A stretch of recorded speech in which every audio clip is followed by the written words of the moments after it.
Shalom! Welcome back to Hebrew Literacy. Today we will be going through the book of Qoheleth, that's Ecclesiastes, starting with chapter 2, verse 17. If you like this book and you're interested in it, please go back and check out all the other lessons we've done, starting with Qoheleth 1, verse 1. My prayer and blessing for every one of you today is that Adonai would incredibly bless your learning and your retention of everything we discuss in these classes, that it might bring you closer and closer to understanding Him through the intimacy of His sacred word and Lashon HaKodesh, the holy tongue. All right, so let's get started. Here we are. This is verse 17, and I will just scan it first.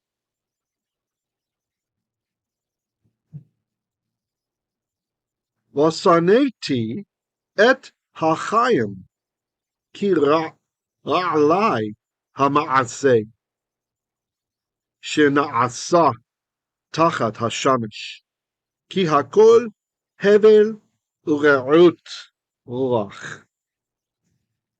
Okay. So let's look here. Soneti.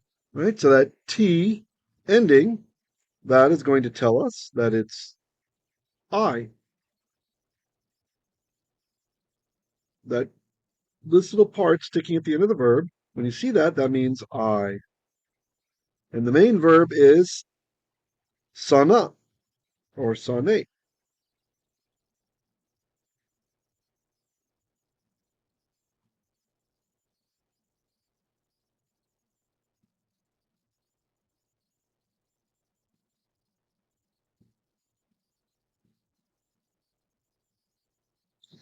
Inconsistent there with my drawing, but whatever.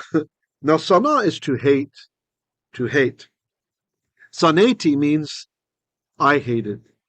Vesaneti, so I hated or I hate. Et hachayim. Ha, meaning the.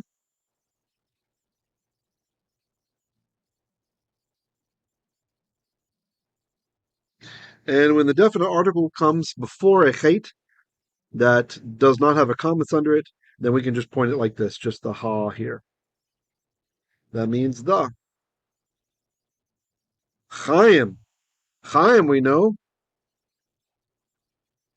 L'chaim, to life or for life. Ha-chaim is the life. V'saneti et ha-chaim. So I hated the life. I hated life.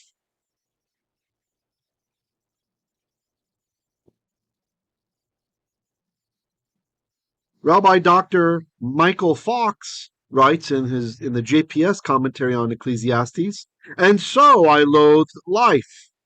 Paradoxically, exasperation at death's unfairness made Qoheleth hate life. This statement is a report on past experience, when Qoheleth's reflections brought him to the Nadil. He will have other moments of despair, compare chapter 4, verse 3, but he will come to realize that the light of life is sweet, in chapter 11, verse 7. Now the Targum has Solomon declaring, I hated all evil life, for he hated the evil deeds that are done in it. According to Rashi, Solomon's despair came from foreseeing that his kingdom would fracture in the days of his son, Rehoboam. Yeah, pretty terrible to pass that on to your son. Okay, let's continue. Ki, for. That's kaf yod, for or because. Ra, resh, ayin. This can mean evil or bad. Bad, alai. Upon I, alai.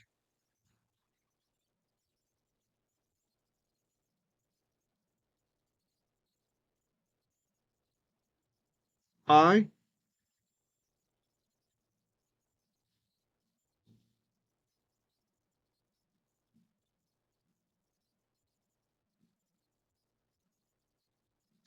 So al mean upon.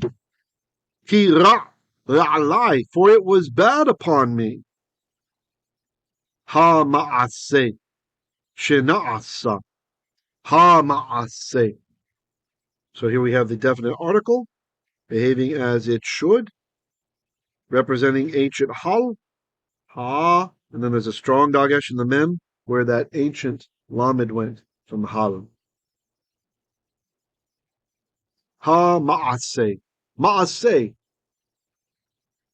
This is the work or the labor. It's from asa, to do or to make. Shenaasah. Now the sheen is a preposition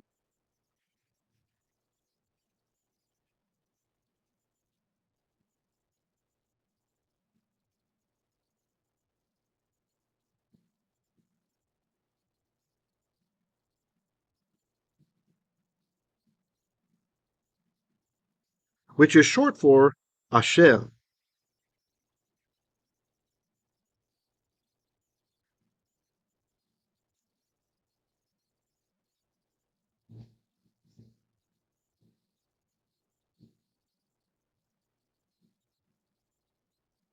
Asher. That's the sheen. And this is, I think Raphael was asking about diachrony the other day in the Hebrew literacy chat. Diachrony is the study of dating when certain parts, when certain books were written, in our case, when certain Hebrew books were written based on the type of language that's used. So this is a clue for those of you who are interested in that. When you see this prefix sheen, oops, I didn't mean to erase that. That was pretty. When you see the prefix sheen on a word standing in for asher, this means it's part of LBH, late biblical Hebrew. You do not see this happening in the Torah, for example, or the older Psalms. So she is asher. Maybe I should point that.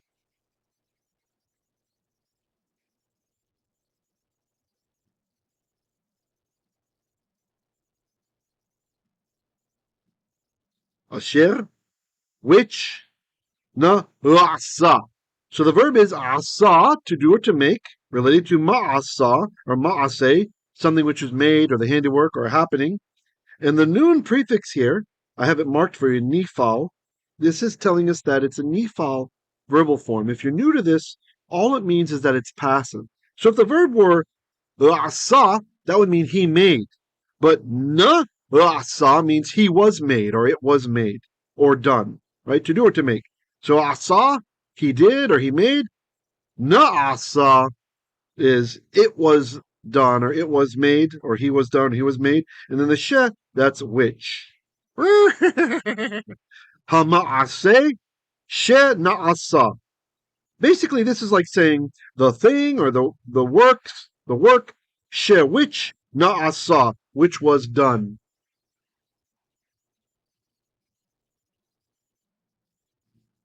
Tachat hashamesh. Tachat is under ha.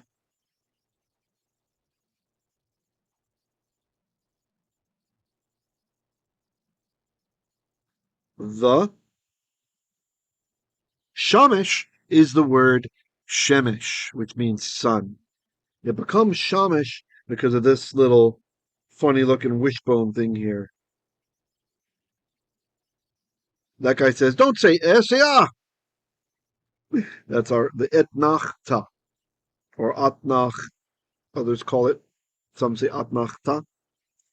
It's telling us that just like one syllable in a word gets the accent, not accent, but accent, in a clause in biblical Hebrew, one word gets the accent of the clause. If the clause was a word, then the accented word is the tone syllable. So the way that this was memorized by the Masoretes, we might expect something like ושנאתי את החיים כי רע alai המעשה שנעשה tachat hashamesh כי hakol hevel ורעות ruach. This one also gets a stronger accent in ancient times. Okay. Continuing on. Ki for hakol. Hakol. Ha, the.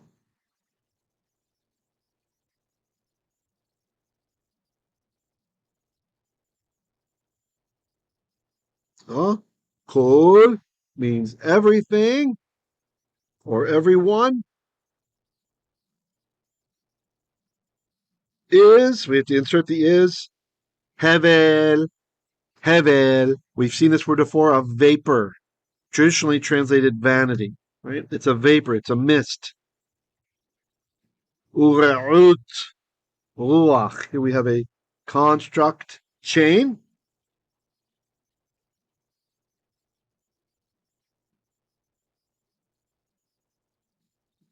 Urt is an interesting word. We have a few different words that are spelled this way. It's different possible meanings. Now, it's probably not girlfriend, right? Like a lady friend is a urt. So it's probably not that, or a female companion, right?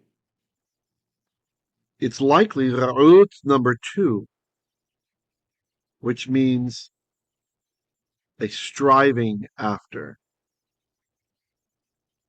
Or it could be related to Jewish Aramaic, ra'utho, which is pleasure or desire.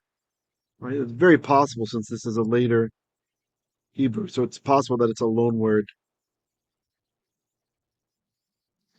Of ruach, wind.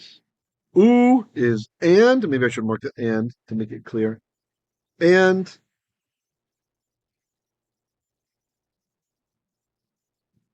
ra'ut, ra'ut, ruach, a pleasure, if we go with the Jewish Aramaic meaning, a pleasure of wind, or a yearning, a striving of ruach, of wind, which fits a bit better with our Hebrew parallelism with hevel.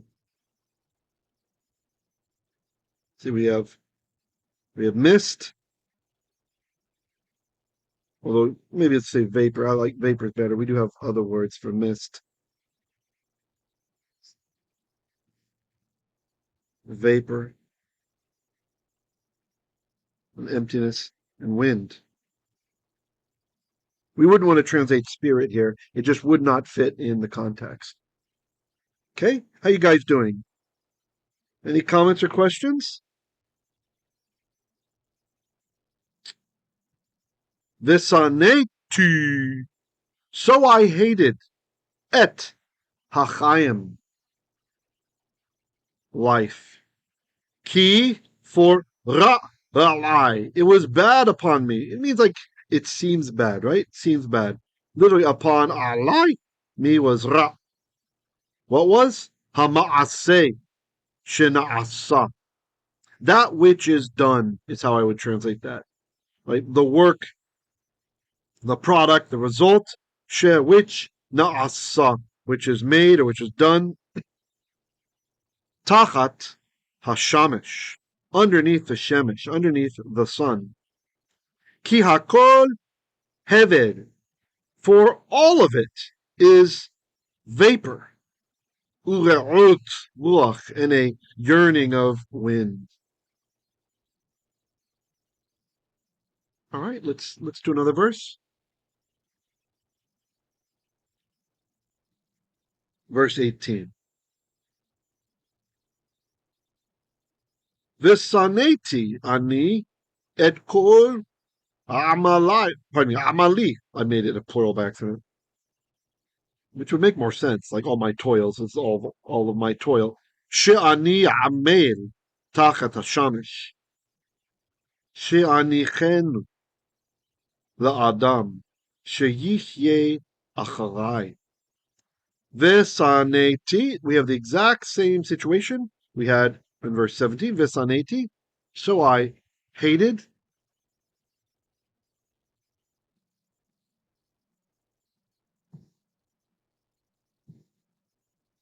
Ani.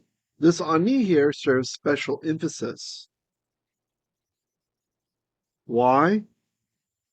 Because tu, the t at the end already means I. Tu.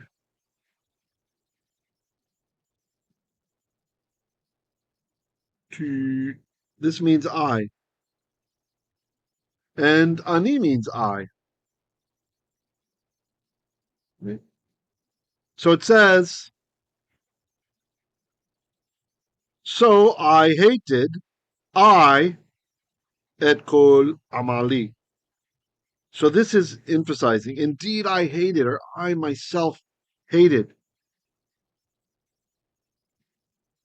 Couldn't stand it.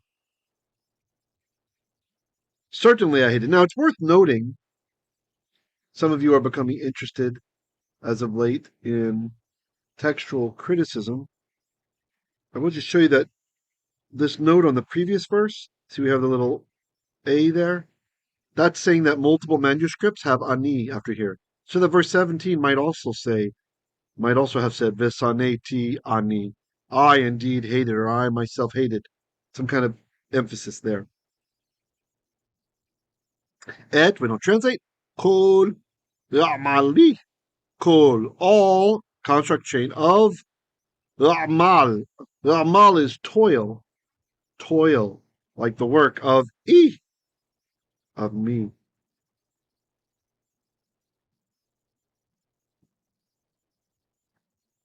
I'll just say of I.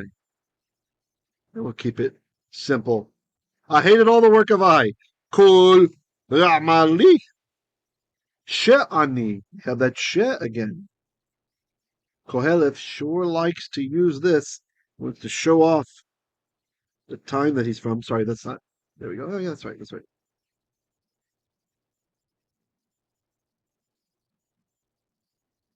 Being short for Asher.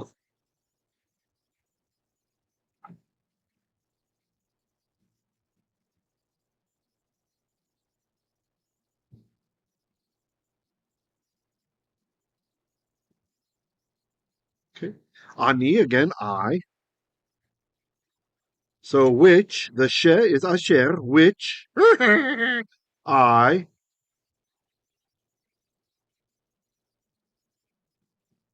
ameil. Ameil. Now here we find an interesting ameil is an adjective, meaning something like toiling. So the noun is ani, I. That's our noun, and it's modified by the adjective ameil, toiling.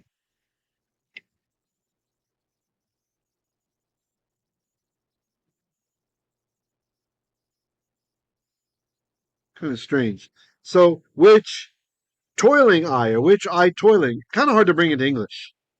ושנאתי ani. So I indeed hated et kol amali, all of my. It doesn't just have to be toil. It could be like the result of my toil. So it could even be abstractly wealth. She'ani, which I, ameil, toiling. So it's really like his style is coming through. It feels like it should be a verb here.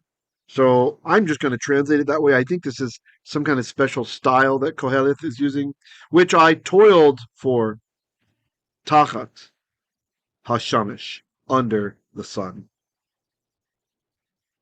Let me see here. I'm curious.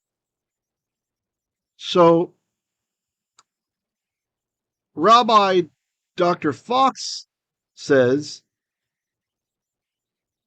toil that I performed. What really distresses Qoheleth is not the loss of his wealth, but the inconsequentiality of his labors. She'anichenu. Oh, before I continue, I do want to share a more perspective on this toiling from Chun Leong Seo. He writes in his commentary, my toil, this is for amali.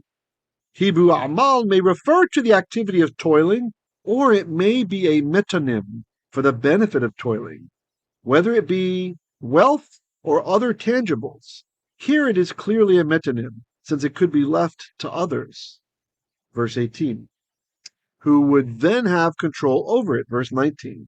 This usage of the noun is also found in, and he lists some other places.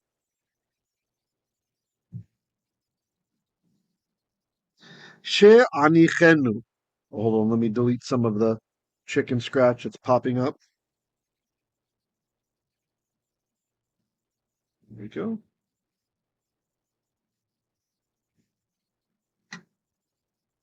She,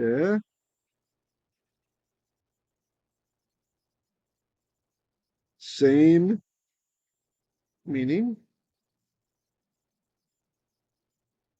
Asher, which, nichenu. The verb here, if you checked, did you check my word of the day earlier this week? I'm trying to put at least 2 of them out for you guys every week again. This is the verb nuach, or noach. I had a picture of Noah's Ark resting on a mountain because that's what the verb means, resting. Now, this is a hifil form we have here. Notice I marked it hif. You can tell because when you inject a yod before the third root letter, here's root letter number 1. Number 2 is missing, right? Number 2 is missing.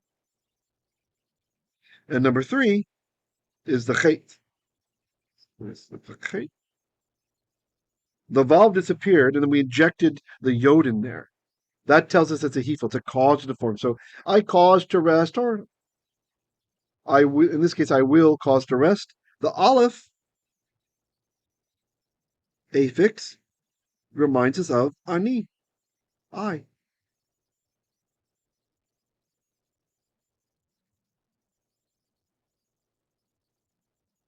She, which, onichenu,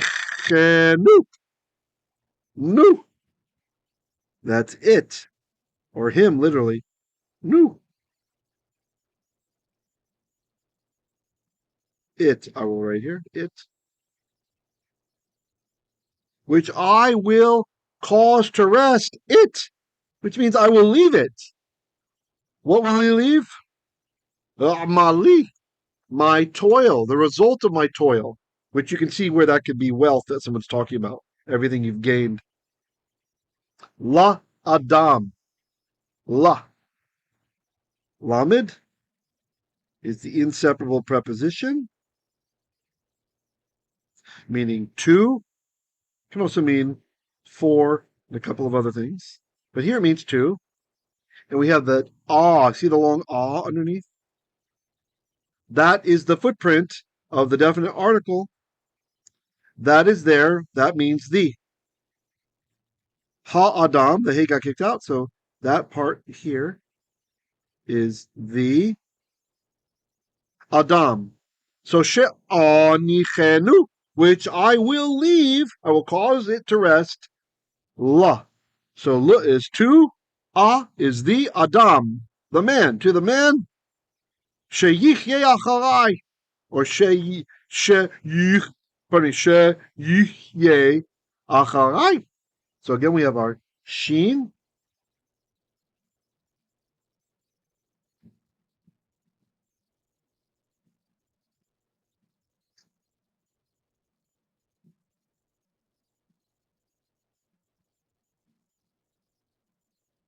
Which, which, which keeps showing up. Get out of here. I got a water gun. Sheyichyeh. The yod tells us it's third person. So that's he. Why is it he? Because it's the man, right? To the man, who yichyeh, will be. The verb is haya, to be. Yichyeh, he will be acharai, after me. After after me.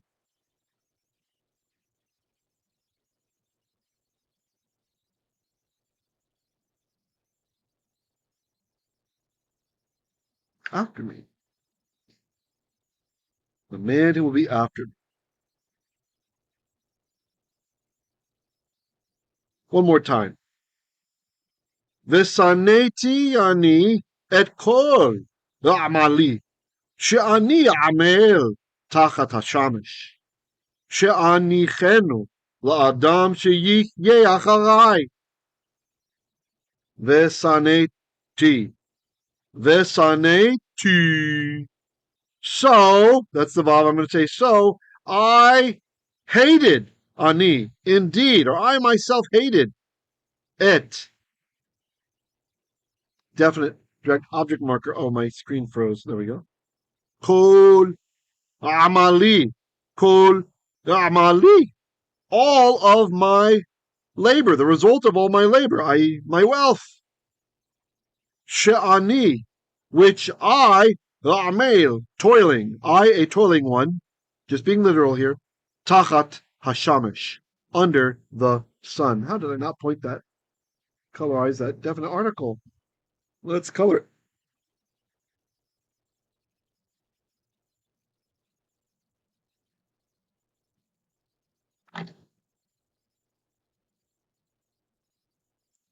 V.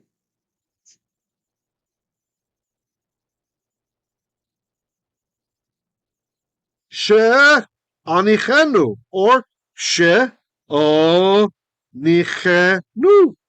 She, who or which,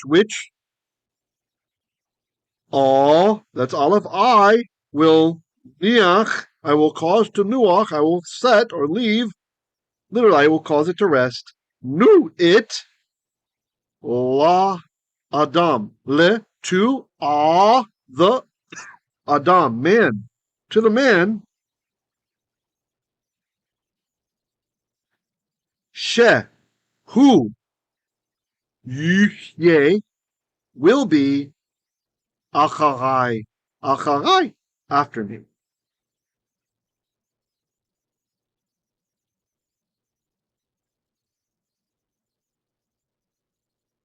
She'o writes, which I will leave, Hebrew she'anichenu, literally, which I will leave it. The function of she is unclear. It is either relative, as in she'ani ameil, for which I am toiling, earlier in the verse, and notice he's treating that as a verb like I felt like it should be too, or causal, i.e., I hated my toil for which I am toiling, quote, because I will leave it, dot, dot, dot, unquote. And he's quoting from Elemaya Qoheleth 1, Seiten 277. Okay. All right. Any comments or questions? If you guys enjoy what I'm doing here, please, please, please consider becoming a patron. It's greatly appreciated. And if you can't be a patron, then at least consider praying for what we do here. I'm always happy to hear from people. Every week I hear from several people that they're making progress. They're really learning from the work we're doing here at Hebrew Literacy. And this is an outgrowth of Congregation Simchat Hashem in the Philippines. So please pray for our Kahal as well. I hope you guys have a great rest of the day, and I will catch you on Shabbat for our reading and translation of the ancient triennial Torah portion for this week. And yeah, we do the ancient triennial reading, not the new one invented by the Masorti movement. This is marked in the Masorah. This is an older tradition than reading through the Torah every year, like is done now by most congregations. This one was done every 3.5 years so that it finishes twice every Shemitah cycle, which is really amazing. In fact, you will see, we will finish it just in time for Pesach. Just as Yeshua HaMashiach did. He did his ministry, it's believed by many scholars, for 3 years. It's my belief that he started on the Shemitah cycle and he finished on Pesach, so that he had taught his disciples the entire Torah one cycle through. Okay, you guys have a great day, and I will catch you later. Shalom, shalom.